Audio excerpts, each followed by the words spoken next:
I now look to Dominic Brind, Deputy Returning Officer, Magdalen College, to continue the case for the opposition.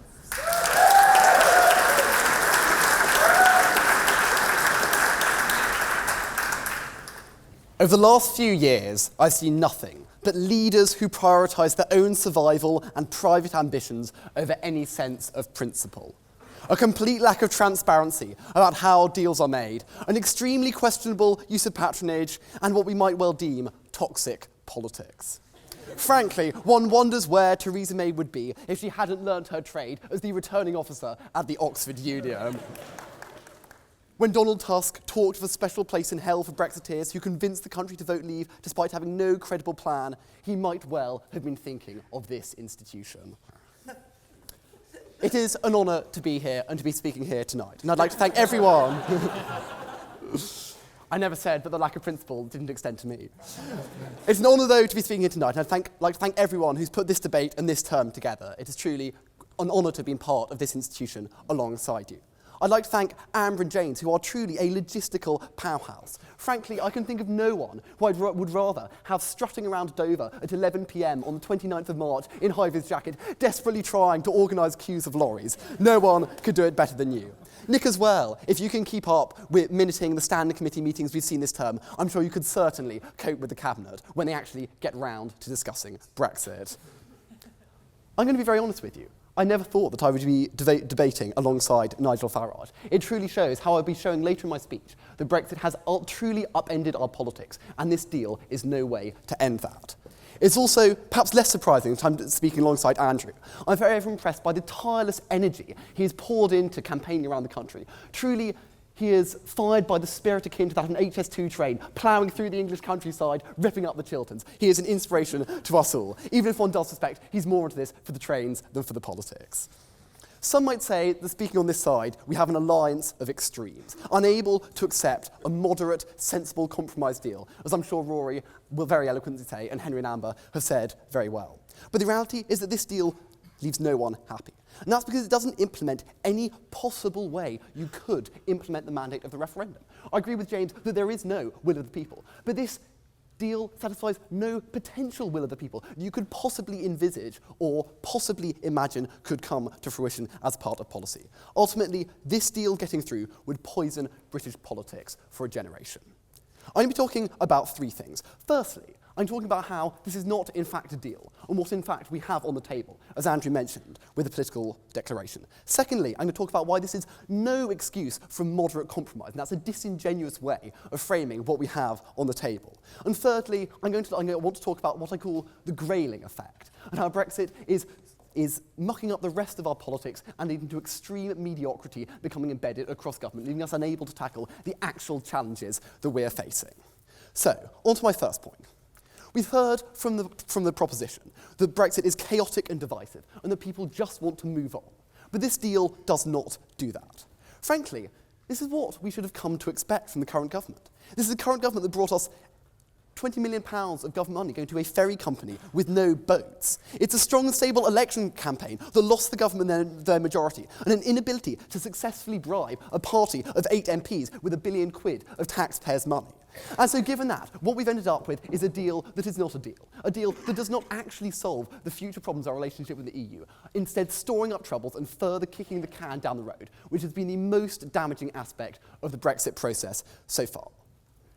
And let's, in particular, compare the deal that we have on the table to the deal that we were promised in 2016. Michael Gove said, "The day after we vote to leave, we hold all the cards and we can choose the path we want." The mendacity didn't just stop on referendum day. In 2017, Liam Fox talked about how coming to a free trade agreement with the EU should be one of the easiest in human history. That was referring to the future trade agreement that we haven't even started on. Theresa May in October 17 talked about how the point of the implementation period is to put in place the practical changes necessary to move to the future partnership. And for that, you need to know what the future partnership is going to be. Unfortunately, we don't. I could go on. I could have an entire speech made up of the quotes showing the mendacity of Brexiters, how they've lied and misrepresented what is actually on the table. Instead, I'm going to talk about what is actually wrong with this deal. So what does this deal actually do? As Henry said very eloquently, it gets us out and into a transition period. It ties up a lot of loose ends, lots of the technocratic, nitty-gritty aspects of withdrawal it deals with very well. The backstop, I would agree, is probably the best part of the deal, safeguarding the future and the young people of Northern Ireland growing up in a generation of the peace process.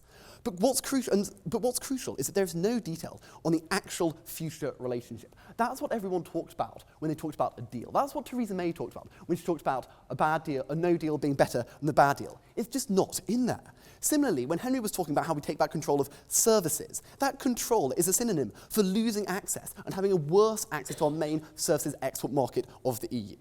It's ultimately a ridiculous situation. MPs are being asked to just get us out with no detail of what Brexit actually looks like. And crucially, it means that when we see what our future relationship with the EU will be like, it will be too late to change it. So what do we have? We have this 26-page document. It's a cracking read. It's the political declaration setting out the framework for the future relationship between the European Union and the United Kingdom. But what is inside this document is laughably vague. Let's look at paragraph 15, for example.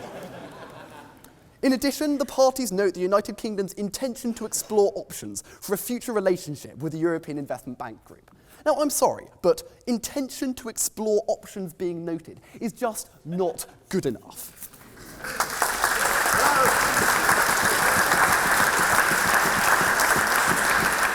Let's look at paragraph 117 on counter-terrorism work. The parties should cooperate. Again, should is not enough for the people whose lives depend on effective policing work. Indeed, if we look at my favourite clause, paragraph number 107, this deals with space arrangement, and it simply reads, the parties should consider appropriate arrangements for cooperation on space. Again, this document is not worth the paper that it is printed on. It is...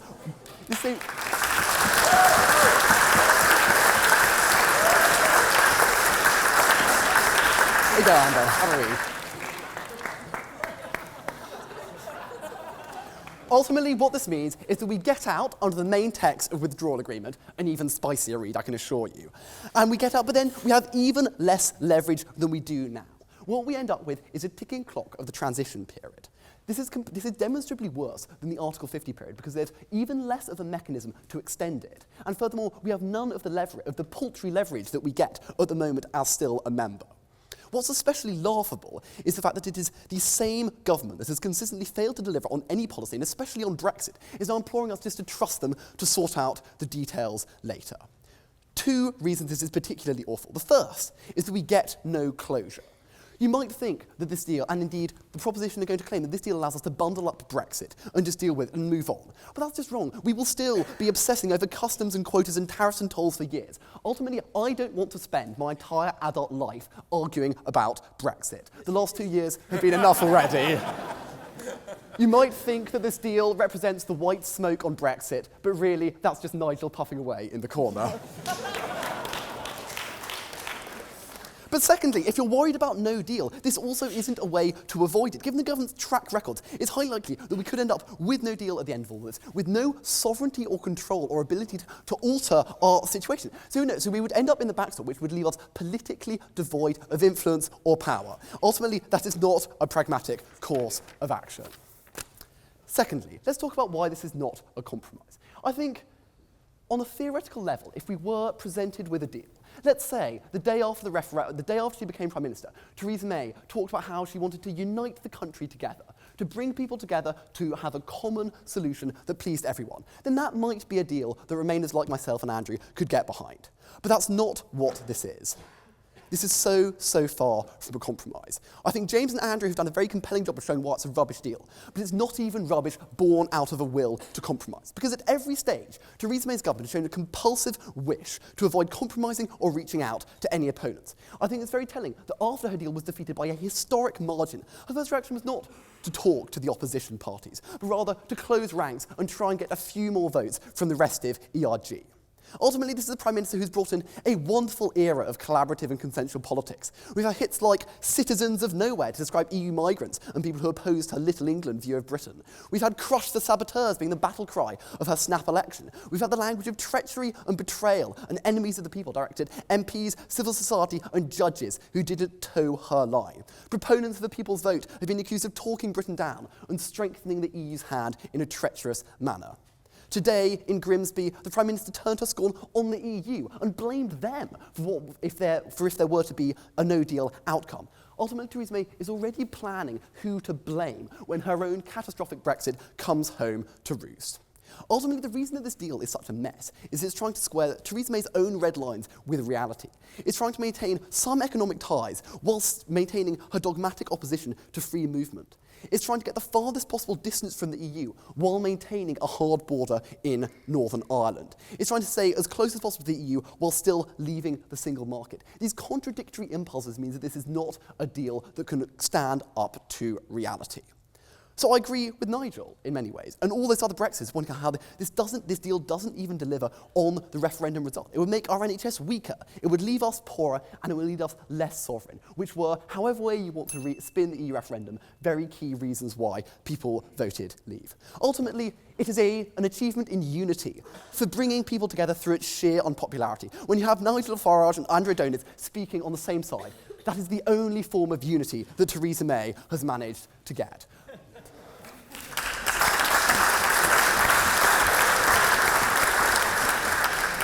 Finally, I want to talk about how this deal has mucked up our politics, or as we might term it, the life and times of Christopher Grayling. So I'd like to say that incompetent ministers are nothing new, but under Brexit, we are truly reaching a golden era for uselessness. So let's look at Chris Grayling's career. As Justice Secretary, he banned books in prison, and his botched probation charges cost the taxpayer nearly £200 million in faulty contracts. And I would, in fact, like to commend Rory for the tremendous work, as Andrew said, that he's been doing at prisons for trying to sort out some of this mess. And usually, he would have been quietly shuffled off to the scene like that, given some report to write. But no, instead, he has graduated into the Champions League of Incompetence as Transport Secretary. Just last week, he had to pay out £33 million to Eurotunnel due to breaking procurement rules when he awarded a ferry contract to a company with no ships. He tried and failed to organise a mock traffic jam in Kent and ended up with 80 lorries trundling up and down a runway. Under his watch, Virgin Trains East Coast collapsed, leaving the taxpayer to pick up a tab of £2 billion. He's even gone international. The New York Times described him just last week as ushering in a golden age of political incompetence. In fact, there was a beautiful correction that they put beneath their story. It reads, "Because of an editing error, an earlier version of this article misstated the amount that Chris Grayling's misadventures are alleged to have cost British taxpayers. It is £2.7 billion, not £2.7 million. But what does this have to do with Brexit? Beyond giving Mr Grayling a new arena to waste our money in, his position has become unassailable due to his political background. As a long-standing Eurosceptic, yet also being fiercely loyal to Theresa May, he's been the benefit of Brexit affirmative action. He's become unsackable because he's one of the few Brexiters who will actually back Theresa May. These are the kinds of faulty incentives that we end up with under Brexit, and another reason that we need to bin this deal and bin the Brexit that this entails. And this still won't end if the deal passes. There will be so many more mediocrities elevated to ministerial positions because there's simply no one, not including you, Ron. Frankly, Theresa May is running out of people to appoint to ministerial posts because so many have resigned or spoken out vitriolically against her deal. This deal is no solution towards tackling the actual problems that this country faces. So ultimately, we shouldn't pretend that there are no other options, that it's this deal or no deal, whatever is inside these boxes. I don't think it's Noel Edmonds. Ultimately, if we deny choice to the British people on where they want to go from now, and if we tell them that this shoddy deal is in fact what they voted for, you will poison the well of British politics for a generation. Ultimately, the only way to avoid this rank is to have a national conversation, to bring this country together so that we can all decide where we want to go from now. We shouldn't give in to politicians who want to guard their prize of Brexit by issuing dark, unsubstantiated warnings about violence in the streets. Ultimately, there is division from forcing through a deeply unpopular deal that pleases no one. We have to do better. After all, as Nigel said in 2016, in a 52-48 referendum, this would be unfinished business by a long way. Theresa May said this morning that if her deal doesn't go through, we may well never leave the EU at all. That sounds pretty good to me. Thank you.